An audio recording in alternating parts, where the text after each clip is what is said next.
Hi, I'm Tom, and I've always been this annoying. I'm Galen, and I can attest to that. Welcome to your 15 minutes of FUME, presented by Black Phoenix Alchemy Lab, the perfume company that we both work for. Fake intro music. Dun dun dun dun dun dun. We have the license to nothing. Maybe we'll think of something. We've only got 15 minutes, though, so what are we covering today?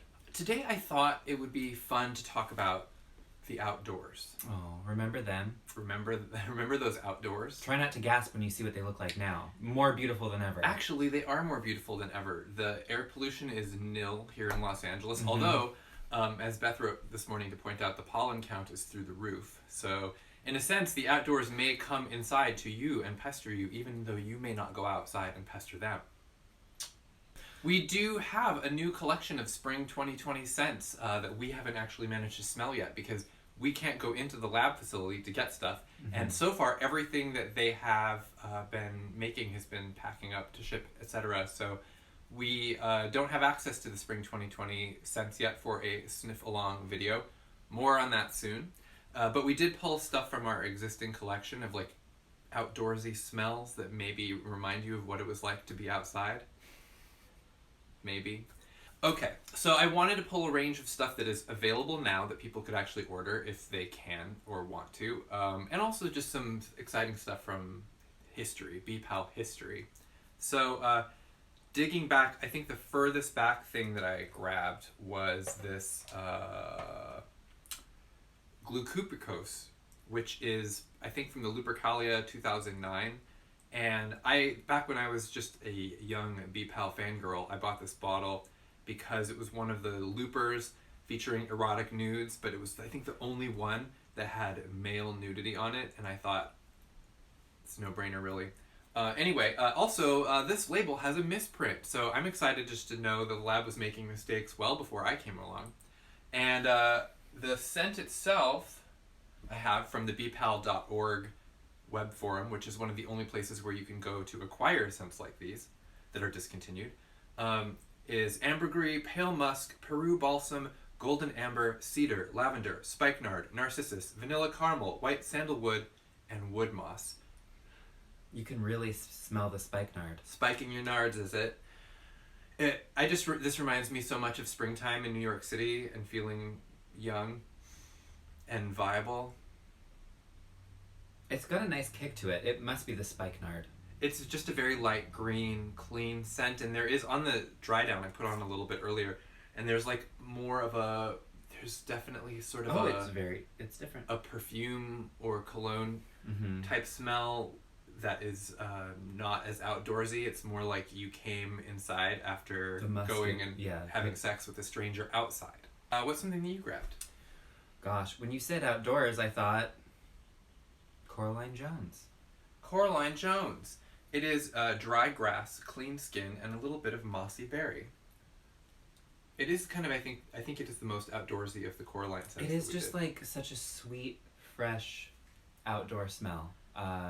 It's like childhood playing on the lawn. That's it. Or going for adventures with your neighborhood friends. Yeah, walking around out in places you have no business being. Yeah. That was much like Coraline. My childhood.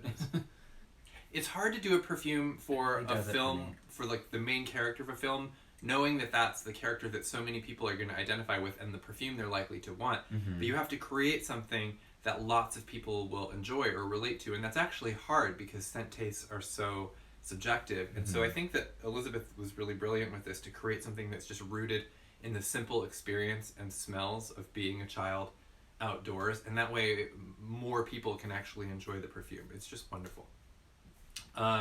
Speaking of things that almost no one can enjoy, I couldn't help but pick our SINKHOLE perfume, inspired by the sinkhole that opened up on the White House lawn a couple of years ago.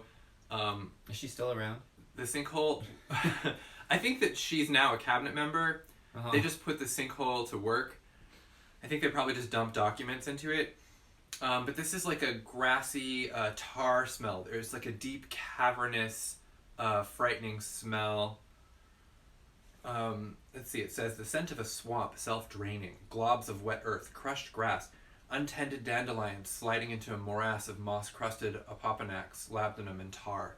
Mm-hmm. Definitely on the deep, dark, tarry side, but also there's something about the grass.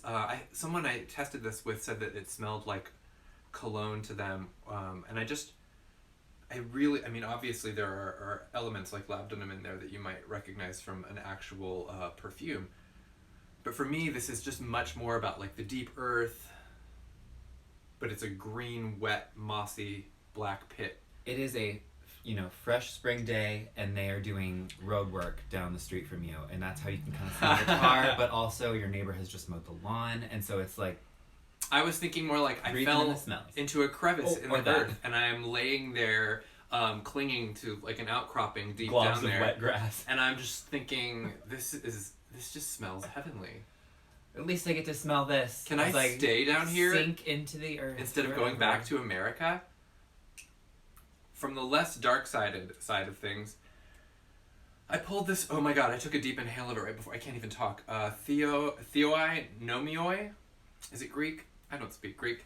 This perfume blend raises money for the National Parks Foundation, and it says in the scent notes, no scent notes are given for this one on the website. There's a little color copy about nature thriving, snow-capped mountains, trees, etc. I mean, it truly is... You paint a mental picture. Like the deep inhale that you get when you're out on a cold morning in the forest, and there's a coniferous element for sure. Totally coniferous. I'm getting like a Nicholas Roerich painting in my brain. It's like sunlight streaming over a mountain, and I'm on a hike, and I can see deer tracks in the snow. None of that is written on the website. This is just, from the brain. Where are those deer going? Where are they? You know where they're going. Away from the humans. To the sinkhole. Man has entered the forest. This is one of the things I like about these perfumes, is you can actually sit and have like a really beautiful feeling about nature without having to go get bitten by a single insect. Oh, relief. Let's just remember that there are things out there that are not worth it. I know quarantine sucks, but nature is pretty itchy. I know some of this starts to seem a little redundant because it's a lot of forest smells. No two forests smell quite the same. And this Black Forest scent, which Galen has chosen for our scent roulette, is notable in that it is in the general collection from BPAL, which means it is a lot less expensive than some of these other blends, which are $28 and upwards. So the Black Forest is a stalwart of the general collection. I think of that scene in Snow White where she's running through the woods, and I'm like, that's what that smells like. Which Snow White, though? Because you're thinking of Snow White, Tale of Terror, right? No, I'm thinking of the cartoon. Oh. Well, that I guess that is also a movie. This is like a more damp forest floor smell. There's like a juniper berry, I believe, and it dries down into a really beautiful black musk. So it's kind of I sell a lot of this at conventions because it's so fresh and invigorating and dark and mysterious in a way that like none of the air around you at a convention center is. Yeah. Usually when people say woodsy, I'm like, well, what kind of woods? And then I'm like, well, forest. I often start here. Also, it's affordable, which is really nice. Whatever gets you there, and it's no good to a lot of people to release an incredible perfume that they simply can't afford. So I love being able to direct people towards stuff like that. It's also available as a sample size on our website, which a lot of these other ones are not. Category is outdoors. It's like we're still outdoors. It's like a indoors. Pose. Category is outdoors, dead leaves, hemp, mossy soil, frankincense, and oud. This is from, I want to say the autumn Halloween from 2018? Not this last year? Yeah, 2018. I'm pretty sure. I think it is 2018. I didn't look it up on the tab on my computer because all of the scent notes are listed in the name of the perfume. So it seemed redundant. It might be 2017. Don't listen to this one. It could be older than that. What's interesting here is more of an emphasis on the soil, and I don't smell a strong hemp smell. Do you? It's there, but it's blending in with everything. It's just part of the nature that I'm I mean, I don't even know olfactoring. how you would even be able to detect the smell of hemp at this point. I actually have a hard time picking it out in a lot of the labs blends. For some reason, I'm blind to our like weed and hemp notes. I can't always find them. However, there is something really kind of juicy and robustly alive about this. Just like green and bursting with life, but like very grounded to earth. So I guess it's just like that thing where you flip over a log and there's just like stuff crawling around under it, but like in like a sexy way. Oh. You know? I have never flipped over a log like, and felt sexy. Hey there, look at you, Mr. Centipede. Ooh, look at all those legs. maggots. Ooh. Oh no! Why are there maggots under the log? If you said termites, I would be there, but maggots, it's like, is there a... The termites are also there. There's a lot of stuff on that log. What else do we have left? Only 2 things, which is great, because I'm sure running out of time. One of them is the RITUALCRAVT house blend. RITUALCRAVT is a magic emporium in Colorado. You can buy this perfume only from them. We don't actually sell it. It's on their website.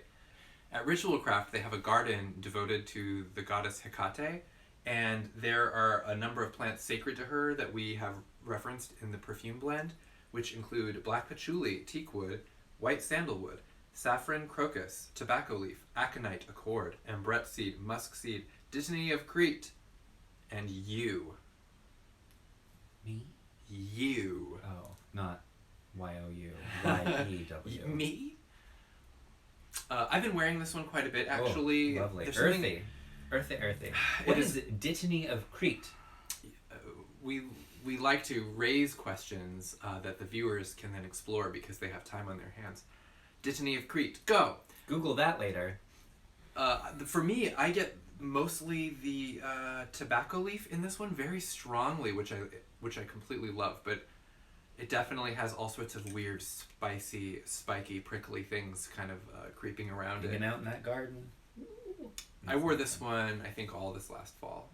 And one more thing before we gotta jam out of here is a newer one that some people might not have had a chance to try in person since all of our events have been canceled, that is called JK, Men Are Very Good, LOL. No, that's really what it's called. Yeah. JK.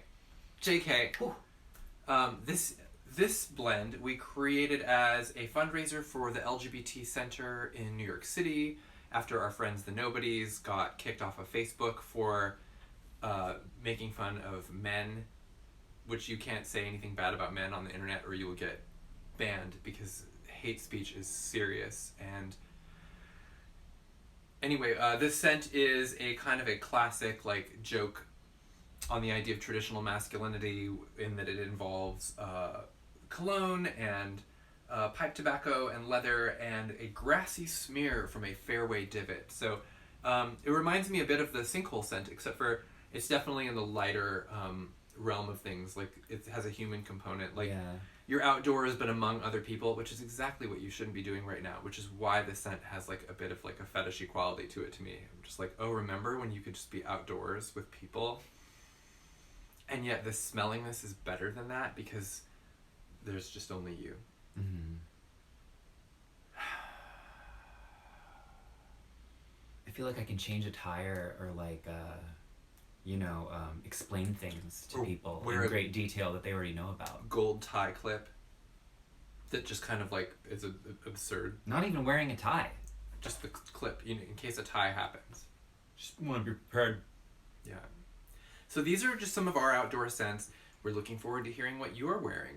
What reminds you of the outdoors? Probably we're imagining a lot of Lupercalia, a lot of past spring releases, but life's weird and you are weird and who knows what you're wearing right now. Probably perfume and that's it. So we're going to be putting out announcements this week. We have to release the names of the Lovebirds Poetry Contest winners. That's happening. Stay tuned for this and not much else in the days to come. Thank you so much for watching. Be brave out there in your house.